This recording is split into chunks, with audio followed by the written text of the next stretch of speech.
sebuah kekuatan penting atas hidup kita sebagai orang yang percaya kepada Tuhan.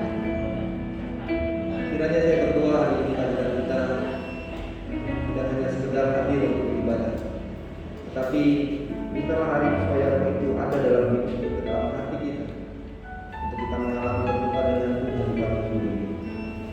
Kiranya Tuhan memberkati kita. Tuhan menolong kita sekalian. Kiranya biarlah ibadah pada pagi hari ini Tuhan dimuliakan dan bisa diberkati oleh Tuhan. Terpujilah Tuhan selamat kita sekalian, dan ibadah pada pagi hari akan dipimpin oleh Saudari Regina dan kita sekalian. Tuhan Yesus memberkati kita.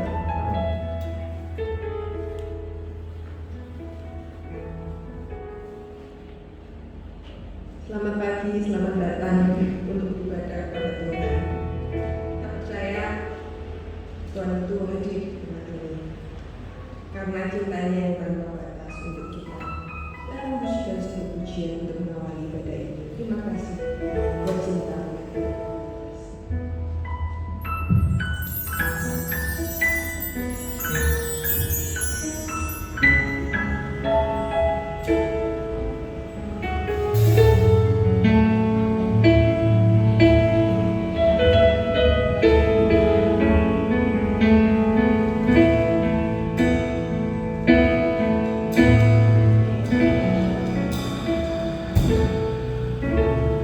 Saat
saudara-saudara, terima doa berkati.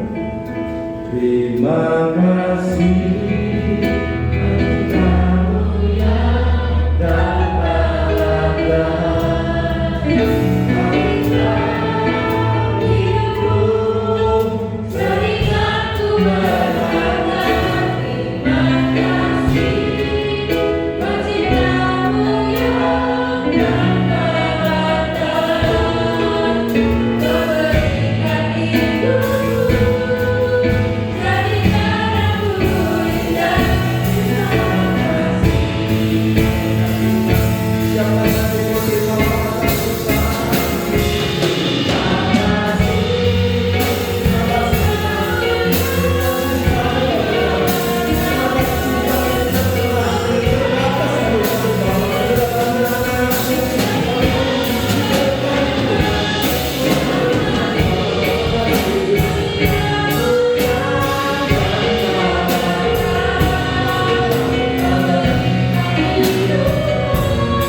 menyanyikan buku Batak Selamatan yang mengatakan bahwa kita sebagai anak Allah kita bersukacita.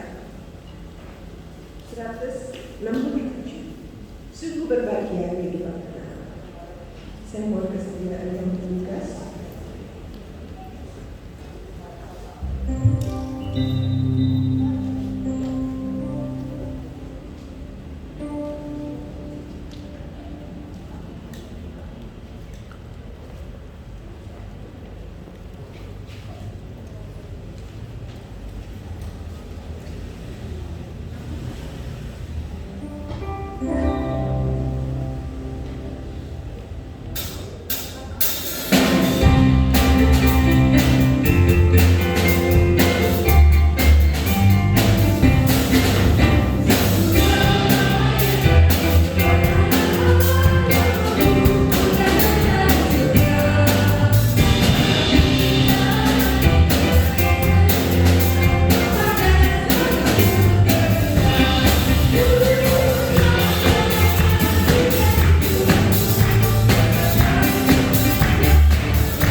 Masuk dalam doa syafaat yang akan dipimpin oleh Ibu Mayor. Kita akan nyanyikan satu pujian sebelum kita berdoa. Ya Tuhan, janganlah lagi dengar doaku, karena orang lain Tuhan memanggil. Biarlah Tuhan juga memanggil dengan lagi.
Bapa kami yang ada di surga, kuduskanlah namamu, datanglah kerajaan, dan jadilah kehendak-Mu di bumi seperti di surga. Terima kasih Tuhan Yesus, sebab sampai hari ini kami boleh merasakan kasih karunia Tuhan atas hidup kami. Maka tidak ada hal yang lebih baik yang kami lakukan selain di hari perhentian kami datang menyembah Engkau, kami mau datang mengagungkan Engkau, karena sungguh luar biasa kami ada karena kasih setia Tuhan. Bapa di sorga, pada kesempatan ini Tuhan, hamba mau berdoa untuk semua persembahan yang telah diberikan. Tuhan suci kuduskan persembahan ini supaya dapat dipergunakan untuk kelanjutan pelayanan Tuhan, dan juga untuk hamba-hambamu yang melayani di rumah Tuhan di tempat ini Bapa. Bapa di sorga, hamba berdoa untuk semua usaha pekerjaan jemaat Tuhan. Tuhan berkatilah mereka Bapa, di mana mereka terus berjuang untuk berusaha mencukupkan segala kebutuhan hidup mereka, dan juga ada tanggung jawab mereka untuk rumah Tuhan di tempat ini. Kami bersyukur sebab sampai hari ini Tuhan, Engkau tidak tinggalkan mereka. Walaupun Tuhan kami tahu dengan bersusah payah mereka harus berjuang bekerja, namun kami tahu Tuhan, janji-Mu bahwa Engkau akan terus mencurahkan berkat atas setiap usaha-usaha yang dikerjakan dengan sungguh-sungguh. Maka kami percaya Bapa, Engkau akan perintahkan berkat-Mu terus tersedia bagi jemaat-jemaat Tuhan. Bapa di sorga, kami juga berdoa, jika ada mereka yang mengalami sakit, Tuhan lawat mereka hari ini. Engkau menilik mereka Tuhan, ulurkan tangan-Mu yang penuh kuasa. Kami percaya Tuhan, kesembuhan datangnya daripada Engkau. Apapun yang diusahakan untuk kesembuhan, biarlah Tuhan suci kuduskan semuanya Bapa. Kami bersyukur di mana suami Angel juga boleh mengalami kesembuhan. Terima kasih Bapa, sebab semua kami percaya karena doa-doa yang telah dipanjatkan. Bapa di sorga, pada kesempatan ini Tuhan juga kami berdoa untuk setiap rumah tangga jemaat-jemaat Tuhan. Engkau melihat setiap pergumulan mereka Bapa yang tidak dapat kami menolong sebagai hamba-hamba Tuhan. Kami terbatas, namun doa kami tak putus-putusnya untuk setiap rumah tangga jemaat-jemaat Tuhan. Biarlah Bapa Engkau terus hadir memberkati hidup mereka, baik sebagai suami, sebagai istri. Kami masing-masing boleh bertanggung jawab kepada Tuhan untuk setiap kepercayaan Tuhan berikan bagi kami sekalian. Walaupun Tuhan kami tahu tidak mudah, namun kami percaya kalau Tuhan telah mempersatukan setiap rumah tangga, maka kami percaya bahwa Tuhanlah yang akan berkarya di dalamnya. Oleh sebab itu Bapa, kami serahkanlah semua rumah tangga jemaat-jemaat Tuhan. Engkau memberkati, Engkau tutup bungkus mereka dengan kuasa. Jika mereka sedang dalam peperangan dalam rumah tangga Tuhan karena pergumulan hidup mereka, mari Tuhan kuasa-Mu turun atas setiap hati, setiap kepala keluarga dan ibu rumah tangga. Biarlah kasih Tuhan itu tertambah di hati mereka untuk terus mereka boleh dipersatukan dalam kasih Tuhan. Bapa di sorga, kami juga berdoa Tuhan untuk anak-anak sekolah minggu kami, juga para lansia. Tuhan berkati mereka. Mereka ada di rumah, biarlah damai sejahtera Tuhan juga atas hidup mereka, menikmati waktu yang baik yang Tuhan berikan bagi mereka juga ada di rumah masing-masing. Dan biarlah sukacita dari Tuhan juga hari ini menjadi bagian atas hidup mereka. Bapa di dalam sorga, kami juga berdoa Tuhan untuk pembangunan rumah Tuhan yang terus menjadi pergumulan kami, di mana kami sedang mengusahakan mengumpulkan dana. Kami tahu Tuhan, Engkaulah yang mempunyai pelayanan ini, maka kami percaya Engkau tidak membiarkan apapun yang kami usahakan diberkatilah oleh Tuhan, sehingga segala kebutuhan yang diperlukan Tuhan sediakan pada waktu yang Tuhan tentukan. Oleh sebab itu Tuhan, kami berserah penuh. Biarlah kami terus rindu untuk mendoakan ini Bapa, sehingga pada waktu yang Tuhan tentukan semuanya boleh terlaksana. Bapa di dalam sorga, kami juga berdoa Tuhan untuk bangsa dan negara ini. Tuhan juga memberkati pemimpin kami, presiden, wakil, semua jajaran mulai dari pusat sampai ke daerah. Tuhan tolong mereka, biarlah Tuhan beri mereka terus hikmat untuk melakukan tugas-tugas tanggung jawab yang Tuhan percayakan. Biarlah Tuhan, masyarakat yang ada di negara ini boleh mengalami hidup damai sejahtera, rukun satu dengan yang lain, saling menghargai, menghormati, baik antar umat beragama, suku dan bahasa. Sehingga Tuhan, kami percaya jika semua ini akan dilakukan, maka kami percaya negara ini akan semakin Berkati aparat keamanan yang menjaga negara ini Tuhan. Engkau tolonglah mereka terus, supaya mereka juga melakukan semua tugas-tugas mereka dengan hidup takut akan Tuhan. Bapa di surga, kami juga berdoa Tuhan untuk mereka yang terbaring di rumah sakit. Tuhan, lawatlah mereka hari ini, apapun yang mereka alami dengan virus ini Bapa. Biarlah tangan Tuhan sembuhkan para petugas medis. Tuhan, berkatilah mereka dimanapun mereka ada dalam tugas-tugas pelayanan mereka. Tuhan juga memberkati. Kami ingat Dr. Elda yang ada dalam pelayanannya Tuhan. Engkau pun akan tolong dia di Labuan Bajo, dan kami tidak dapat bertemu, tapi doa kami Tuhan terus juga memberkati kehidupannya.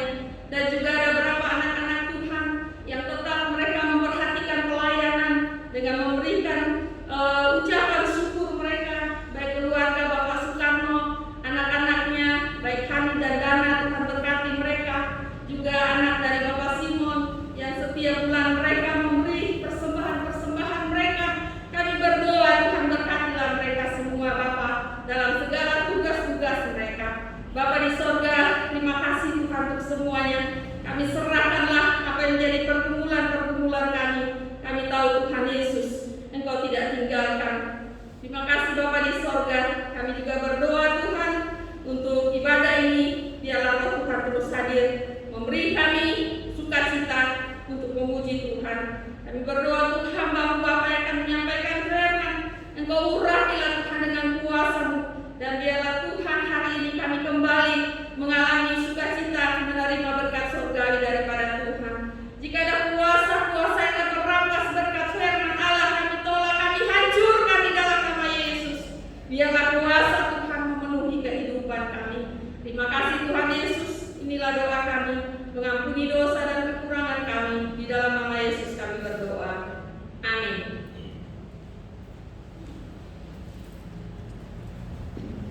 Kita akan mendengarkan firman Tuhan yang akan disampaikan oleh Bapak Amil.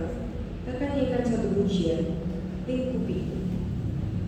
Kita arahkan hati kita untuk siap mendengarkan firman Tuhan. Kita akan bangun berdiri, kita akan pujikan pujian ini.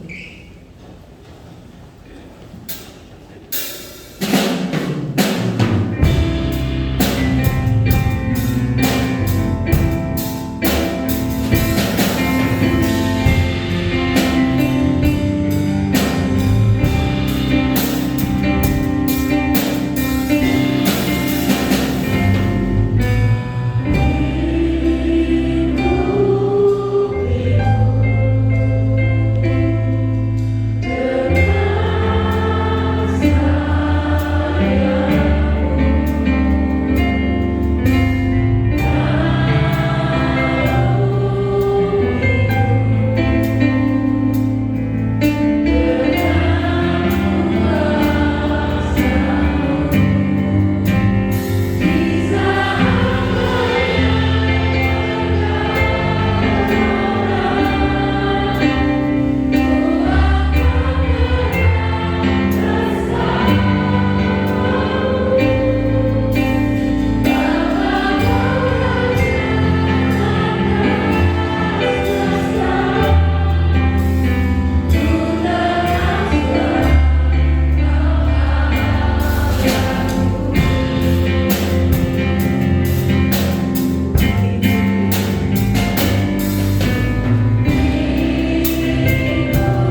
Aduh, saudara-saudara sekalian.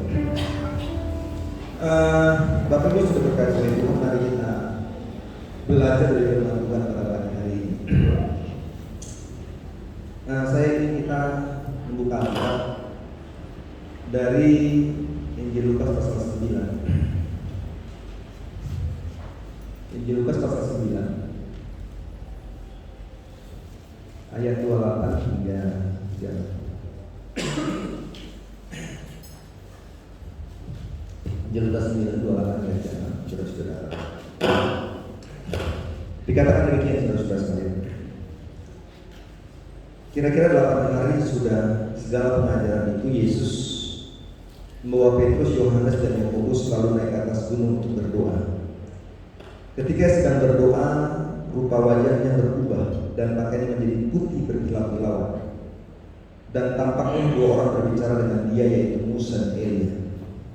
Keduanya menempatkan diri dalam kemuliaan dan berbicara tentang tujuan kepergian Yesus yang akan digenapinya di Yerusalem.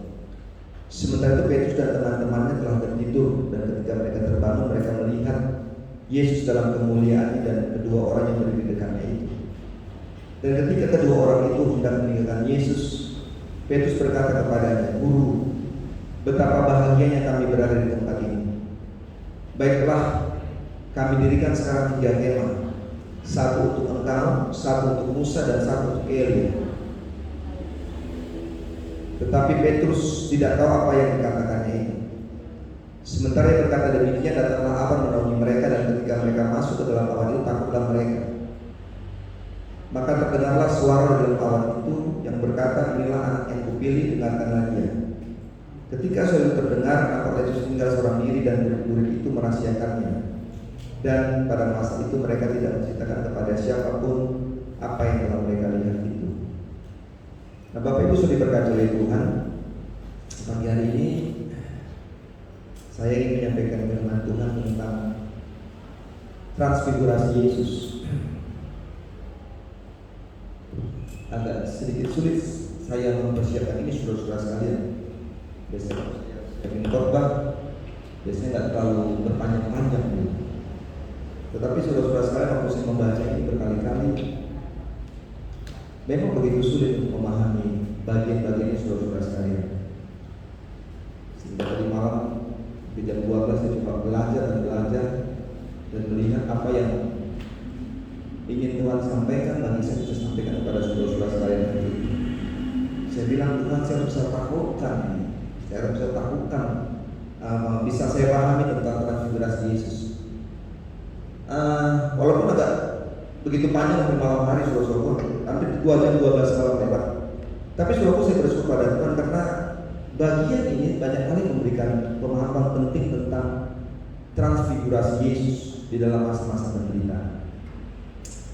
Transfigurasi, saudara-saudara sekalian, secara harfiah maka disebut dengan perubahan wajah. Kalau kita membuka kamus besar bahasa Indonesia, maka kata transfigurasi itu dikatakan dengan perubahan bentuk atau perubahan rupa. Dalam bahasa yang sering kita dengar adalah metamorfosis, atau juga konfigurasi itu juga bisa disebut dengan penjelmaan. Ini pemahaman yang saudara-saudara sekalian. Tetapi menarik untuk melihat tentang transfigurasi ini, saudara-saudara sekalian, bahwa dalam tradisi kekristenan, kalau kita bicara tentang transfigurasi, maka ini selalu merujuk pada sebuah peristiwa penting. Bagaimana Yesus dimuliakan di atas gunung yang disaksikan oleh 3 murid. Kitab-kitab Injil mencatat, saudara-saudara sekalian, dalam Matius pasal 17 sampai 8, Markus 9 2 sampai 8, Lukas 9 yang kita baca di 23-6, ini selalu berbicara tentang bagaimana transfigurasi Yesus. Menarik untuk memahami tentang ini, saudara-saudara, karena memang momen tentang transfigurasi Yesus ini, saudara-saudara, termasuk adalah salah satu peristiwa yang dirayakan di dalam kalender liturgi gereja. Jadi kalau kita belajar kembali kepada zaman dulu, saudara-saudara sekalian, bahwa dalam tradisi yang lebih kuno lagi, maka peristiwa-peristiwa transfigurasi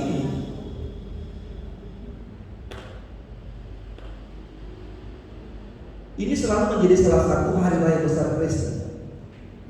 Artinya hari raya yang itu disamakan dengan namanya Paskah, Natal, Pentakosta, dan sebagainya.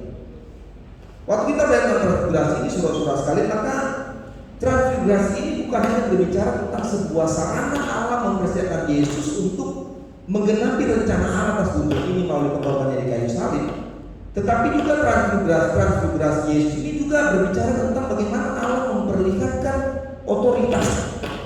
Allah memperlihatkan tentang kemauannya, tentang kehendaknya kepada Yesus untuk datang ke dalam dunia.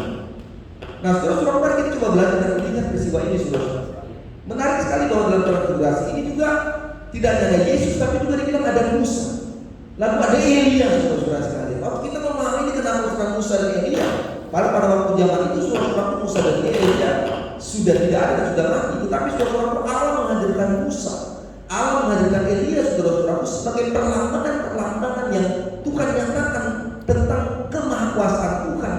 Musa dilambangkan yang digambarkan tentang sebuah hukum Tuhan, hukum Taurat Tuhan, dan Elia digambarkan tentang nabi atau penutusan Allah. Sehingga saudara-saudara sekalian, kalau kita melihat dan belajar tentang transfigurasi Yesus ini, saudara-saudara, maka kita melihat tentang apa yang ingin Tuhan sampaikan bagi kita. Nah, kita coba melihat saudara-saudara sekalian, apa yang mau kita pelajari, apa yang mau kita maknai tentang transfigurasi Yesus bagi iman kita dalam minggu-minggu penderitaan ini. Karena minggu depan kita sudah masuk dalam acara khusus. Nah, yang pertama saudara-saudara, mau kita pelajari bahwa dalam transfigurasi Yesus itu, dalam iman kita kepada Tuhan, maka kita belajar untuk hidup di dalam Tuhan. Gitu. Hidup dalam Tuhan. Dalam ayat 8 bilang ini, kira-kira 8 hari sesudah segala pengajarannya ini, Yesus membawa Petrus, lalu bawa Yohanes, lalu bawa Yakobus naik ke atas gunung untuk berdoa. Ya, untuk berdoa. Nah, saudara-saudara sekalian, Alkitab bilang kepada kita bahwa peristiwa ini terjadi sekitar 8 hari setelah Yesus menyampaikan suatu pengajaran-pengajaran. Saudara bisa lihat dalam Lukas 9:22. Dalam Lukas 9:22, saudara-saudara sekalian, Yesus berbicara tentang bagaimana dia harus menderita, bagaimana dia harus dibunuh, dan bagaimana dia bangkit kembali. Tapi kalau saudara baca dalam surat dia kenapa dalam Injil lain beda? Kalau saudara baca dalam Injil Matius, Injil Markus, maka dibilang bukan 8 hari, sesudah 6 hari. Sesudah 6 hari maka Yesus naik ke gunung.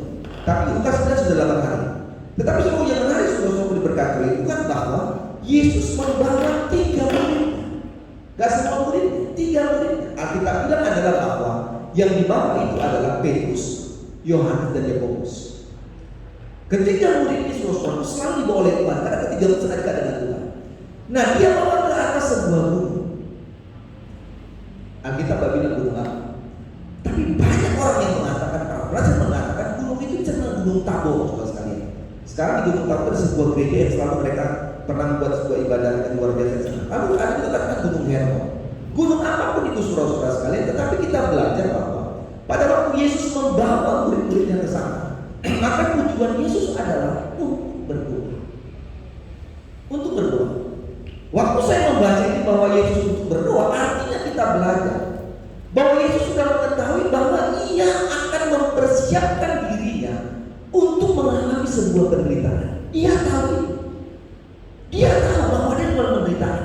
Sehingga saudara-saudara sekalian, dia pergi ke gunung untuk berdoa. Di mana pemahaman ini memaknai bahwa penderitaan itu akan mampu dihadapi Tuhan, akan mampu dihadapi Yesus hanya dengan kekuatan doa. Itu pemahamannya.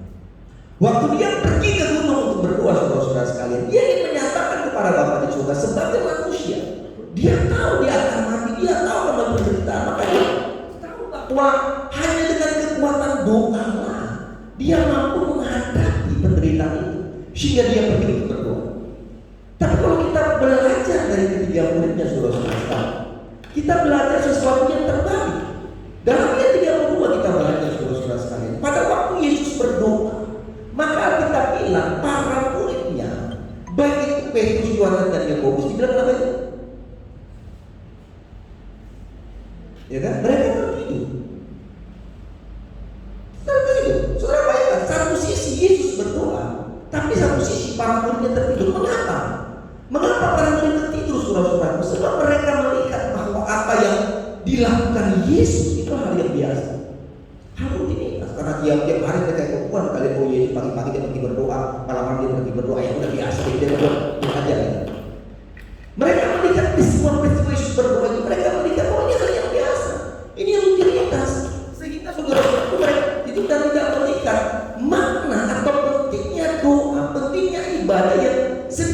Yesus lakukan pada Bapa di sorga. Pemahamannya apa? Pemahamannya inilah kita. Gitu. Ya, kita akan melihat bahwa doa itu menjadi sebuah hal yang penting dalam hidup kita. Kita akan melihat bahwa doa itu menjadi sebuah kebutuhan yang penting dalam diri kita. Enggak itu. Kita lihat ya biasa deh. Hari-hari sepede ya biasa-biasa. Jadi itu aja. Paling lagunya itu, yang pimpinnya itu, ya itu. Kenapa? Karena kita tidak melihat tentang apa pentingnya dan maknanya tentang doa. Saya belajar kebutuhan doa kemarin saudara-saudara sekalian. Kita kadang bangga dengan itu. Oh, gereja sana maju dan besar usaha. Saya katakan bahwa di sana banyak orang berdoa. Gereja yang mau bertumbuh adalah gereja yang berdoa. Gereja yang mau dibangun dengan biaya yang besar miliaran itu bisa terbangun hanya dengan kekuatan doa. Masalah bisa diatasi bukan dengan kekuatan diri kita, tapi dengan kekuatan doa. Nah, inilah menjadi sebuah penting bagi Yesus dalam kehidupannya di tengah-tengah dunia ini. Dia nggak melihat bahwa saya punya murid banyak, saya punya kuasa dari Bapa di surga. Enggak. Dia nggak melihat kekuatan fisiknya menjadi kekuatan untuk bisa mengalahkan penderitaan. Enggak. Dia nggak bisa mengatakan logika saya bisa mengatasi perbuatan. Enggak, saudara sekalian. Tapi dia melihat bahwa kekuatan doa yang menjadi sebuah hal yang penting.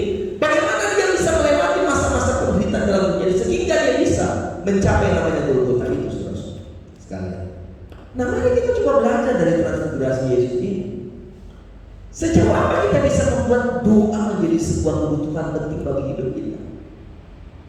Saya selalu bilang, kalau saudara mau melihat gereja ini bertumbuh, saudara mau lihat bagaimana gereja ini bisa berdiri dengan megah, saudara bisa mau lihat bagaimana banyak jiwa-jiwa ditambahkan oleh Tuhan, mari dong, gitu ya. Mari kita berdoa. Oh, nggak penting dong mayor, itu tugasnya hamba Tuhan aja, gitu kan? Doa itu hamba Tuhan yang menuntut. Bila aku sampai caranya proyek menuntut terus, kami nggak perlu berdoa. No. Gitu. Kekuatan dalam sebuah doa bersama menjadi kekuatan penting untuk melihat kuasa Tuhan terjadi. Saudara lihat di Pentakosta, bagaimana para murid naik ke rumah atas dan menyatukan hati bersama-sama, sehati sepikir dan berdoa, dan terjadi kuasa Tuhan, terjadi Pentakosta dalam hidup mereka. Nah, oleh sebab itu saudara, kita belajar yang pertama mengenai transfigurasi Yesus ini adalah bahwa hiduplah dalam doa. Masalah nggak pernah habis, penderitaan nggak pernah habis, sakit penyakit nggak pernah habis. Tapi saya mau katakan bahwa setiap penderitaan kita alami, jadikanlah doa menjadi kekuatan untuk mengatasi segala masalah hidup kita. Ini yang pertama, saudara sekalian. Ini yang pertama. Nah, yang kedua, saudara-saudara sekalian, apa kita dari Efesus kedua ayat 33. Dibilang gini, dan ketika kedua orang itu mendengarkan Yesus, Petrus berkata kepadanya, Guru, betapa bahagianya kami berada di tempat ini. Baiklah, kami dirikan sekarang 3 kemah, satu untuk engkau, satu untuk Musa, dan satu untuk Elia. Tetapi Petrus tidak tahu apa yang dikatakannya. Yang kedua, saudara-saudara sekalian, transfigurasi Yesus ini berbicara tentang sebuah hidup dalam cara pandang Tuhan. Hidup dalam Tuhan. Nah, ayat 3 ini kita dapat melihat saudara-saudara cara pandang manusia, cara pandang Petrus, saudara-saudara sekalian. Kita belajar bagaimana Petrus melihat transfigurasi tersebut. Ya kan? Pada waktu dia melihat itu, saudara-saudara, ia katakan kepada Tuhan, Guru, baiklah kami mendirikan 3 kemah di tempat ini, satu untuk engkau, satu untuk Musa, dan satu untuk Elia. Pola pikir daripada Petrus adalah bahwa dia tetap memiliki sebuah pola pikir bahwa Yesus itu menjadi raja atas dunia ini. Dia menjadi raja di dunia ini. Dia tidak pernah memahami dan mengerti tentang apa maksud daripada transfigurasi itu. Sehingga dia katakan, kalau bisa bangun saja, biar ada Musa di sini, biar ada di sini, kamu di sini. Dia ingin selalu melihat bahwa mereka sudah jadi pemimpin dunia ini. Kenapa terjadi? Karena Petrus tidak pernah mengerti tujuan dari pemulihan Yesus. Petrus tidak melihat dan tidak mengerti bahwa pada waktu dia mendirikan ketiga kemah itu, maka dia melihat sebuah kebahagiaan untuk kesenangan dirinya dan membantu kesenangan orang banyak. Inilah cara pandang yang sama. Ya kan? Cara pandang yang sama.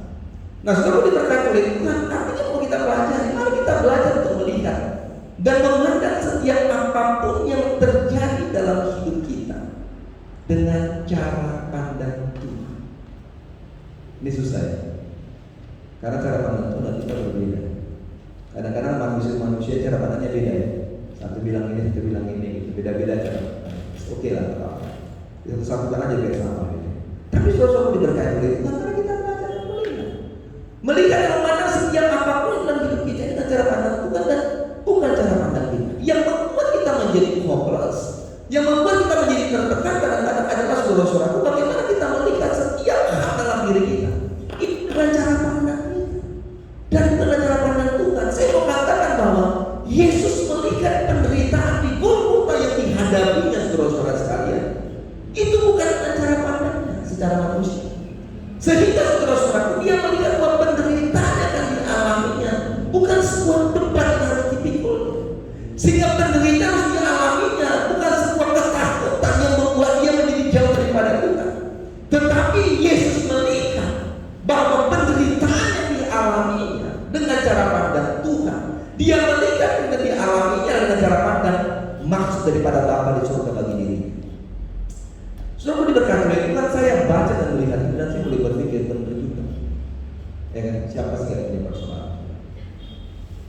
Beberapa hari ini kan kami sibuk balik-balik rumah sakit terus.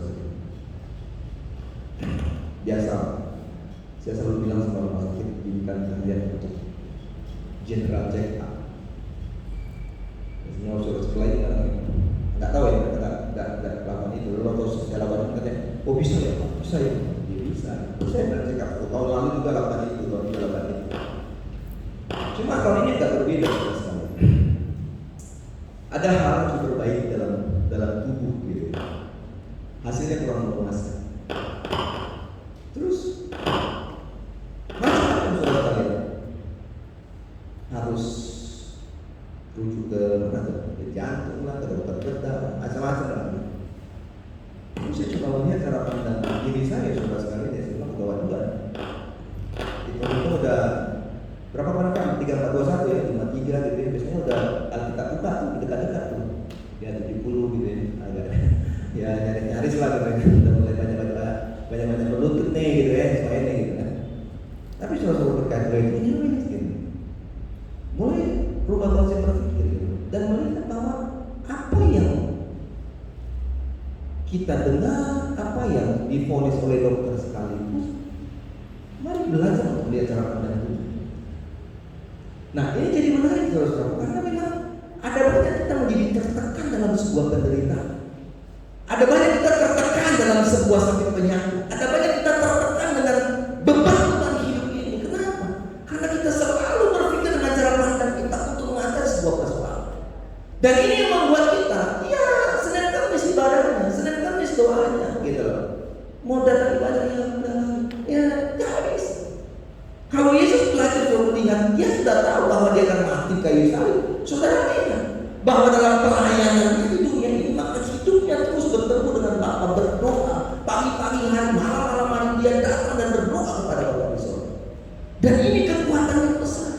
Sehingga peristiwa Getsemani dia berlutut dan mengatakan, Bapa, bukan kehendakmu yang jadi, tapi kehendakmu yang jadi. Ini bicara tentang sebuah cara pandang Yesus terhadap sebuah penderitaan. Ya, mungkin saudara punya masalah, katakan Tuhan dalam kehendakmu yang jadi. Lalu dia bilang, iya benar, saya jadikan yang jangan Tuhan. Mari kita belajar untuk melihat itu. Jadi yang kedua kita belajar tentang transmigrasi itu, kita harus belajar dengan cara pandang Tuhan. Saya nggak tahu saudara sedang menghadapi apa hari ini.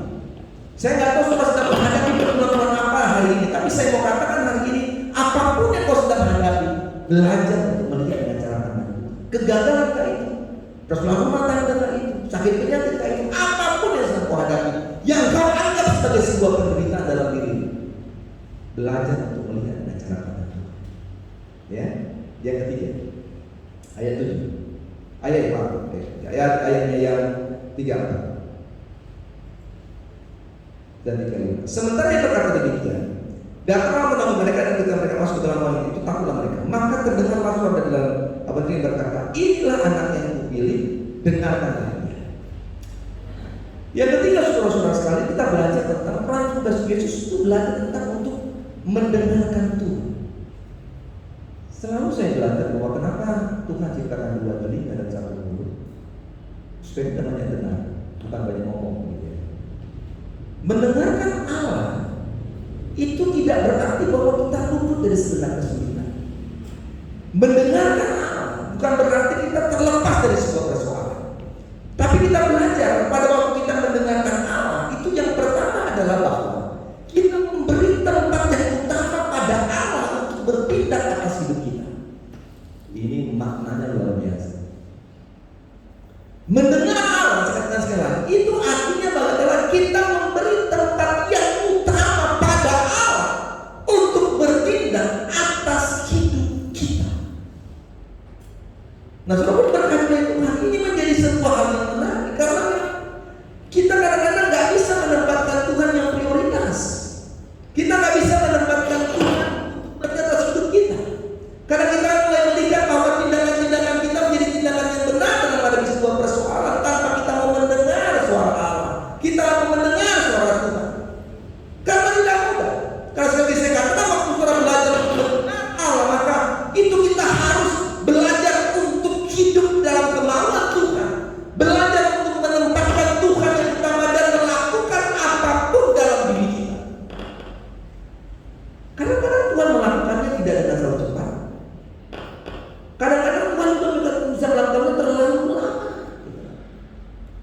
Ada doa yang dijawab puluhan tahun, ada doa yang dijawab sampai 20 tahun, ada doa yang dijawab sampai 10 tahun. Mungkin sudah bilang, ini kenapa Tuhan gak berubah-ubah? Saya sudah berdoa, saya sudah beribadah, kenapa masalahnya gak habis-habis? Masalahnya terus ada. Dan ini kita belajar untuk terus mendengar suara Allah, untuk menempatkan yang utama adalah Allah yang di atas hidup kita.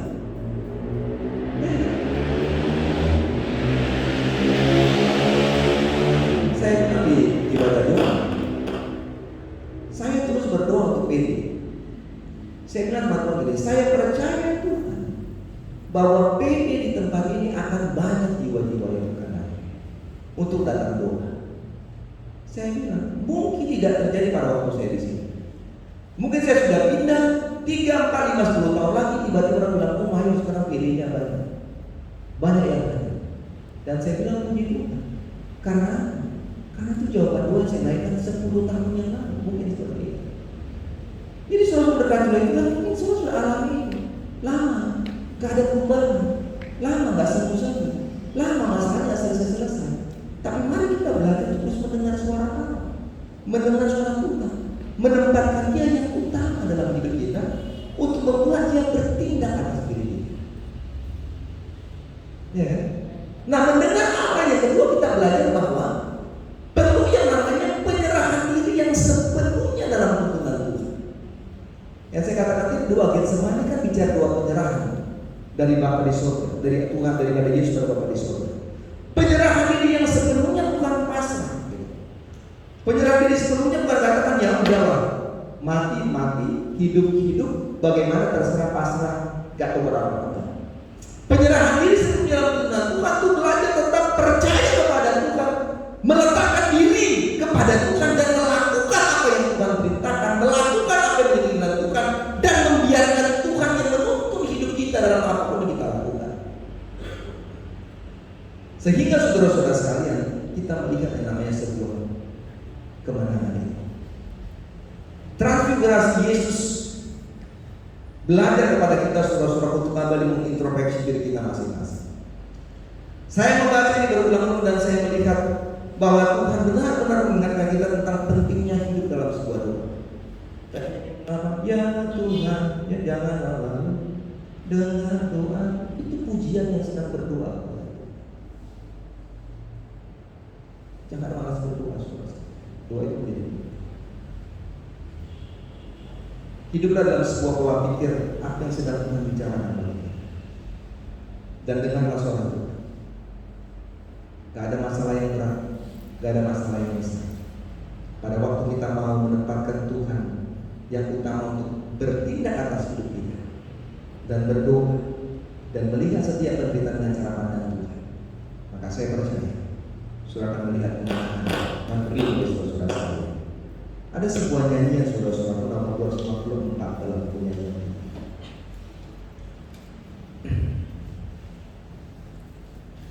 menjadi sebuah pujian yang menarik untuk direnungkan.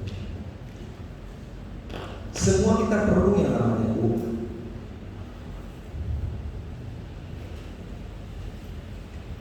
Saudara dan saya perlu berdoa.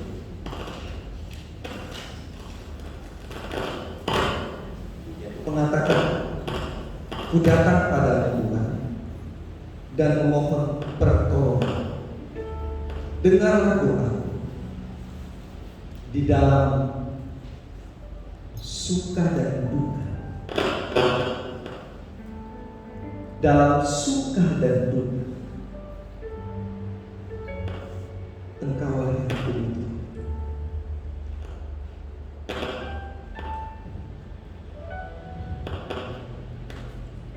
Karena kita hanya bisa membutuhkan Tuhan kalau kita suka. Waktu kita senang, waktu kita duka, kita kadang-kadang cari Tuhan. Karena waktu kita senang, kita lupa Tuhan. Nyanyian Menjadi sesuatu yang menarik saudara sekalian. pada waktu kita mau selalu melihat bahwa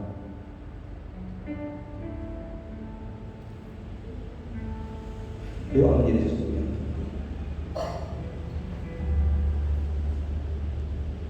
ada tempat-tempat untuk berdoa, saudara. Bawalah hidup kepada Tuhan. Saya mohon Ibu Mayu kalau saudara mau berdoa,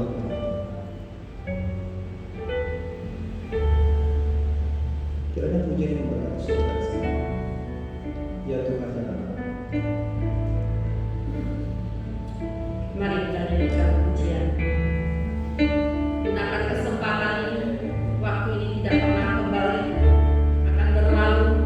Mari kita mau datang kepada Tuhan, datang kepada Tuhan, dan menolong.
memberikan kemudahan. Hari ini Tuhan ada di sini, sedang mengundang kita. Adakah kita mau dengan rela untuk datang merendahkan hati kita di hadapan Tuhan, untuk berdoa, meminta kekuatan dari Tuhan, karena tanpa Tuhan kita tidak bisa berbuat apa-apa. Oleh sebab itu mari kita gunakan waktu ini. Kita mau ada dalam hadirat Tuhan, merasakan kehadiran Tuhan akan memberkati hari ini, sehingga kau pulang dari tempat ini, kau akan merasakan sukacita. Kita nyanyikan kornya semua dalam semua bagiku Kristus semua.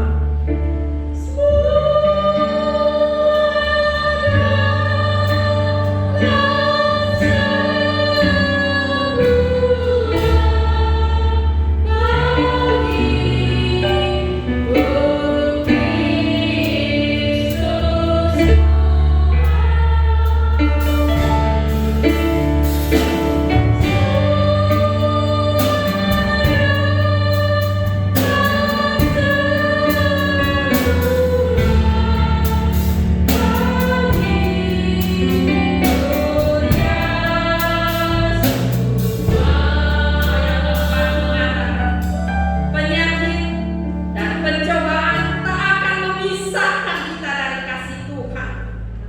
Meskipun kita nggak mengerti, kita tidak pernah tahu, tetapi kita percaya itu akan terjadi bagi kehidupan saudara dan saya, yaitu pertolongan Tuhan.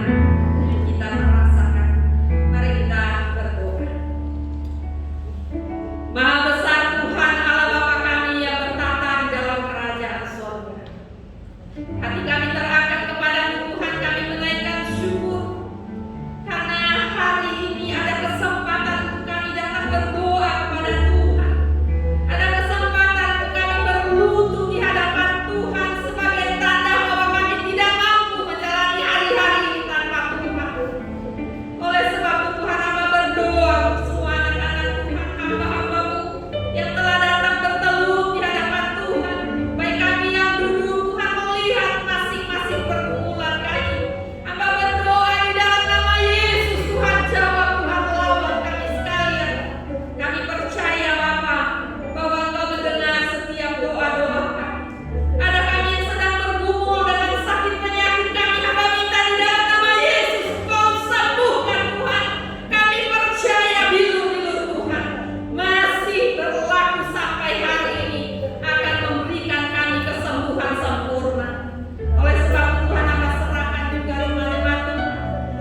percaya bahwa ada Tuhan yang selalu menolong dan menyelamatkan kita.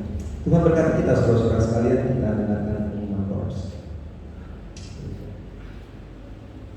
Ya, selamat pagi Bapak Ibu saudara sekalian yang diberkati Tuhan.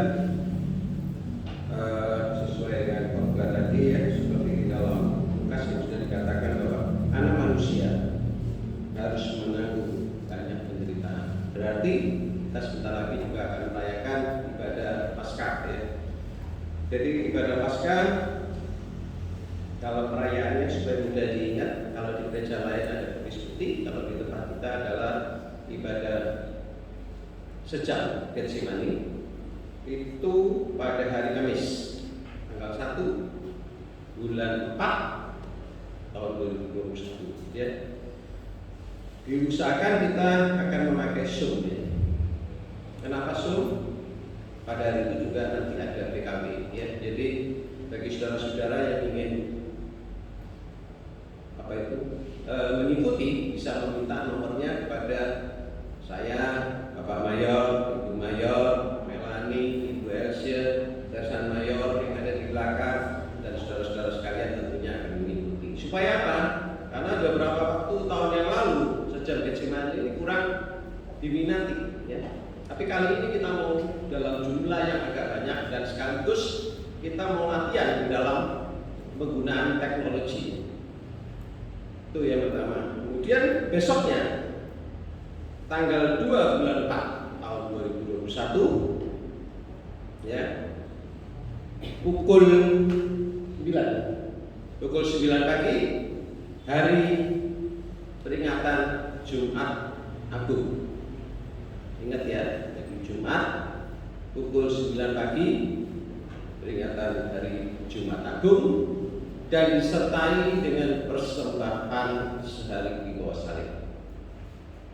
Kemudian pada minggunya itu adalah hari kemenangan, hari Paskah ya.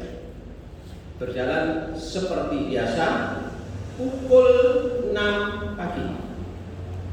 Bukan lagi pada pukul seperti sebelum-sebelumnya ya. Seperti pada pagi hari ini kita memperingati hari kemenangan dan Paskah.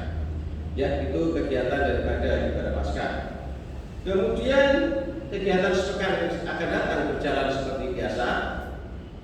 Dan terima kasih kepada Saudari Regina, Bapak Maya yang sudah bersama dengan timnya telah melaksanakan ibadah kesucian pada pagi hari ini dengan baik ya. Dan yang terpenting lagi, ada seorang volunteer ya, yang lebih tepat saya katakan volunteer ini memprakarsai mencari dana untuk kegiatan gereja ya. Saudara masih ingat bahwa 17 bulan 8 tahun 2020 adalah hari peringatan kemerdekaan Indonesia yang ke-75. Tidak gampang mencari uang ini ya. Uang ini adalah nilainya 75.000 yang dicetak juga tidak terlalu banyak ya.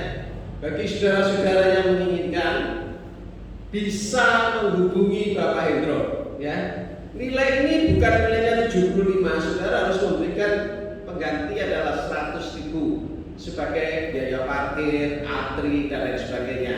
Dan kemudian ada nilai yang bisa ditransfer ya. Nilai yang bisa diberikan kepada gereja adalah jumlahnya 25.000 ya, kerja biasa-biasa nggak dibayar ya. Kira-kira begitu ya. Jadi saudara-saudara bisa menikmati atau mengambil bagian ini sambil mendonasikan untuk kegiatan gereja. 75 ditukar dengan uang 100, sudah gambarannya begitu. 25 masuk kas pembangunan, bukan kas gereja, kas pembangunan. Terima kasih, Tuhan Yesus berkati. Saya minta Ibu Melani, Bu Elsa bisa membantu semua yang membutuhkan dicatat. Itu Om Hendro itu yang punya tugas. Dan jangan lupa juga nanti pada saat ibadah Paskah ya, pada Paskah ada penapisan prajurit, Om Hendro harus hadir membawa bendera. Terima kasih, Tuhan Yesus berkati.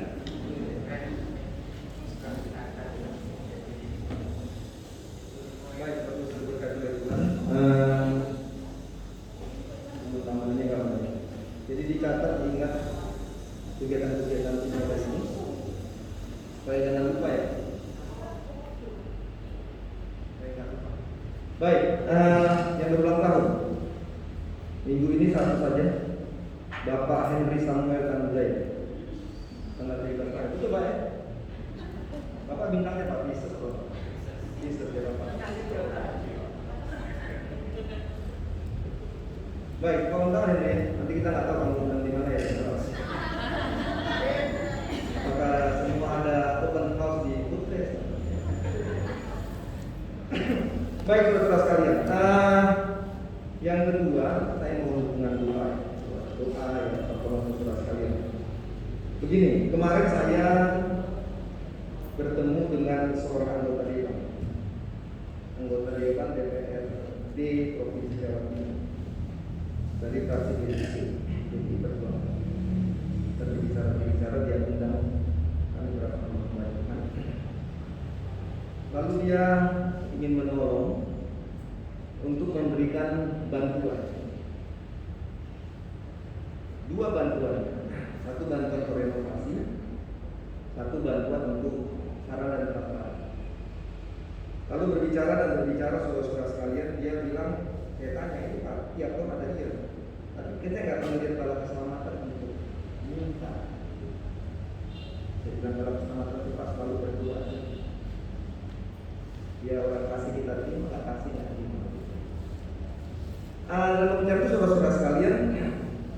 Ada dua bantuan yang bisa diberikan. Pertama, bantuan renovasi gereja. Renovasi gereja, bukan pembangunan gereja. Jadi renovasi gereja sebesar 100 juta rupiah. Dan juga ada bantuan prasarana dan sarana sebesar 50 juta rupiah. Prasarana dan sarana itu bantuannya alat musik, AC, CD, rekam, dan lain-lain. Tetapi itu nggak mudah. Nah, ini tawaran diberikan kepada kita. Dia sudah berikan kepada saya beberapa persyaratan, lalu saya bawa kemarin beberapa persyaratan yang ada dan sudah nyaris lengkap saudara-saudara sekalian. Dan kita akan majukan ini. Tapi saya memajukannya, saya nggak tahu saya untuk renovasi gereja. Itu saya nggak tahu Pak. Urusan yang mana? Katanya ngomongnya mayor. Artinya ini gedung ini direnovasi. Saya tidak tahu ya, Bang Regina udah capek waktu buat rencananya. Tapi berdua banyak saya jadi idenya. Ya nggak tahu gitu juga, kita berdua juga untuk ini. Nggak tahu kalau lagi bantu datang gitu. Nah itu yang disampaikan. Lalu saya bilang, Pak boleh dua-dua nggak? Oh boleh aja. Tapi satu dijawab, bukan dua-dua. Itu sama aja kalau gitu ya. Akhirnya takutnya nggak jawab dua-dua. Nah mudah-mudahan panel dan sebagainya sudah pada kesepakatan bersama, ya udah kita akan lanjutkan. Tapi dalam tanggal tempo seminggu ini saya harus menyelesaikan semua proposalnya begitu Pak. Jadi besok saya mulai bergerak tentang bergerak, saya bergerak ke departemen agama, masih bergerak kemana-mana untuk menyelesaikan semua hal-hal yang dibutuhkan renovasi. Ya kalau itu menjadi renovasi, saya mohon bantuan Regina juga untuk membuat rapinya. Ya Regina, untuk membantu saya membuat itu. Nah sehingga dalam 1 minggu ini semua selesai dengan proposal ini. Surat tanahnya, di badan hukumnya semua ada lengkap. Ya cari semua akan tercandir lengkap ya. Dan poros lain nggak punya itu, cuma kita yang punya beberapa arsip-arsip tentang badan hukum dari Kemenkumham dan sebagainya gitu ya. Karena saya urus tanah jadi saya punya semua berkas-berkas itu. Nah ini saudara-saudara sekalian, ya kalau Tuhan izinkan itu bisa terjadi. Ya dia bilang ya penjara nggak tahun ini tapi tahun depan. Dia berdoa, kita berdoa supaya saya nggak pindah dulu ya, semuanya kalau pindah itu udah berdoa ya. Sehingga tadi saya sudah minta tanda tangan dari beberapa bapak-bapak ibu. Nanti juga saya mohon bantuan KTP kalau dibuat KTP dari beberapa majelis gerejanya seperti ini. Nah ini saya sampaikan saudara-saudara sekalian, saya nggak tahu apakah ini menjadi sebuah doa yang Tuhan buka untuk kita, tapi itu yang saya sedang akan lakukan dalam minggu ini. Jadi doakan biar terjadi. Ya harus difoto, kalau gereja difoto sebelum dia renovasi dan sudah direnovasi. Kalau itu peralatan-peralatan difoto, apa yang dibutuhkan, lalu difoto tempat di mana macam-macam, khususnya panjang sekali saudara sekalian. Saya nggak tahu apakah sesuai minggu ini, tapi kita akan berusaha sama kita. Nah itu yang saya sampaikan saudara-saudara sekalian. Saudara setuju yang mana saya nggak tahu.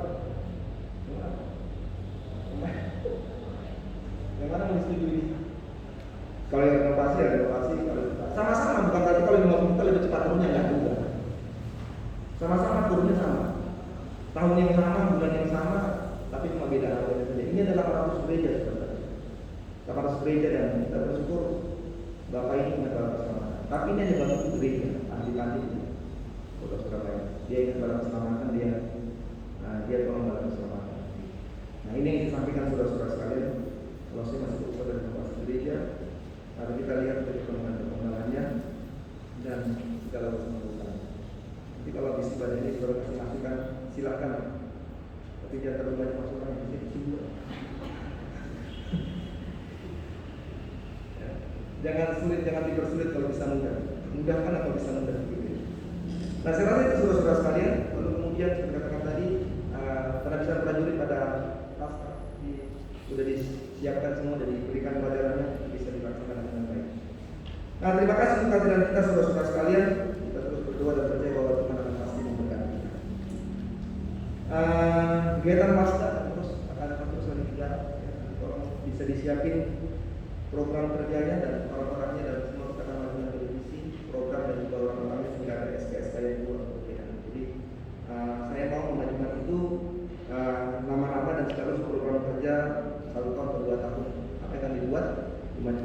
solusi dan koordinasi semua. Nah, opsi yang keempat, ini belum ada, saya cuma punya itu fotokopinya. Tapi saya sudah telepon tuh televisi. Saya telepon Mayu ini. Saya bilang, Ben, ini yang bicara Mayu Tanggulo. Kamu hati-hati dengar baik-baik. Oh siap. Saya punya itu semua gelarannya nggak ada lagi. Udah susah dicari karena udah nama-nama mereka sudah simpan nggak tahu apa digadaikan juga nggak tahu. Jadi sudah. Saya bilang saya kasih solusi. Dia bilang begini, ya udah diisi saja perpanjangannya, tidak usah dikasih lagi yang lamanya, nanti saya urus. Kamu selesaikan saya punya tempat. Jadi saudara sekalian, saya kasih formulir perpanjangan di tempat. Saudara isi saja namanya di tanda tangan. Tidak usah surat gelarannya, kita akan muncul surat gelaran baru lagi.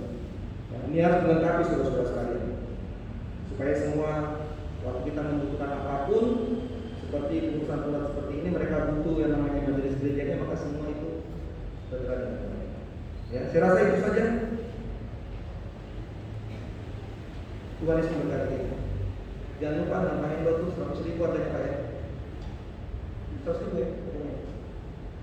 Uangnya 100.000 ya.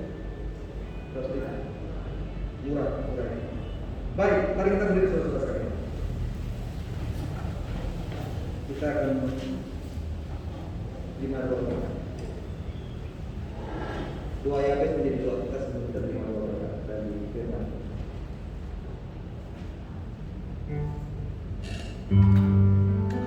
Kiranya kita